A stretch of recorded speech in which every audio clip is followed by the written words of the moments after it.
ধলেশ্বরী নদী তীরে পিসিদের গ্রাম। তাঁর দেওরের মেয়ে অবাকার সাথে ছিল বিবাহের ঠিকঠাক, লগ্ন শুভ, নিশ্চিত প্রমাণ পাওয়া গেল সেই লগ্নে এসেছি পালিয়ে। মেয়েটা তো রক্ষে পেলে, আমি ততই বছর ঘরেতে এলো না শীতল, মনে তার নিত্য আসা যাওয়া, পরনে ঢাকাই শাড়ি, কপালে সিঁদুর। বর্ষা ঘনঘোর ট্রামের খরচ বাড়ায়, মাঝে মাঝে মাইনেও কাটা যায়।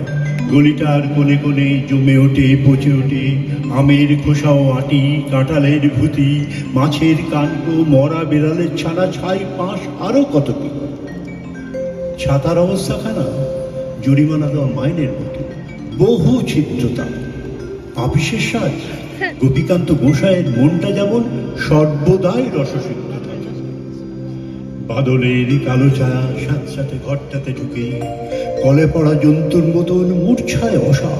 দিন রাত মনে হয় যেন কোন আত্মরা জগতের সঙ্গে আষ্টে পৃষ্ঠে বাঁধা পড়ে আছে। গলির মরি থাকে কান্তবাবু, যত্নে পাঠ করা লম্বা চুল, বড় বড় চোখ, শৌখিন মেজাজ, কর্নেট বাজানো তার সব। মাঝে মাঝে সুর জেগে ওঠে এই গলির বিভৎস বাতাসে, কখনো রাত্রিরে গভীর আয়, কখনো বৈকালে ঝিকিমিকি আলোয় ছায়। হঠাৎ সন্ধ্যায় সিন্ধু বারোয়ায় লাগে তান, সমস্ত আকাশে বাজে অনাদিকালের বিরহ বেদনা। তখনই মুহূর্তে ধরা পড়ে এই গলিটা ঘোর মিছে, দুর্বিষহ মাতালের প্রলাপের মতো।